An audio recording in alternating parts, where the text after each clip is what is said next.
Doctor मोती पशुवैद्यकीय अधिकारी पिंपरी येथे लाड, खुरकूत, कोचिडा, गोमाशा असे अनेक आजारापासून मुख्य जनावरांचा बचाव होण्यासाठी तसेच वधनफर निवारण शिबिर पिंपरी गावामध्ये आयोजित करण्यात आले आणि त्या शिबिरात सर्व जनावरांना इनाफ अंतर्गत टॅगिंग करण्यात आली।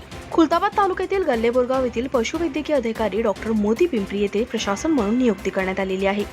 याबाबत सविस्तर माहिती अशी आहे की डॉक्टर मोती हे गल्लेबोरगाव पशुवैद्यकीय अधिकारी म्हणून सुपरिचित आहेत। शेतकऱ्यांच्या बैलाला तसेच पाळीव प्राणी बकरी, गाय, म्हैस, कुत्रा, मांजर, कोंबडी अशा अनेक पाळीव प्राण्यांना उत्कृष्ट सेवा देऊन महामारीच्या काळामध्ये पाळीव जनावरांना लाड, खुरकूत, आजार आणि लसीकरण करण्यात आले। तरी डॉक्टर मोती यांचे सहकार्य डॉक्टर ज्ञानेश्वर बारगड, डॉक्टर अक्षय जाधव, डॉक्टर निखिल शिंदे, डॉक्टर दीपिक चव्हाण, परिचर कात्रे यांचे सहकार्य लाभले आहे।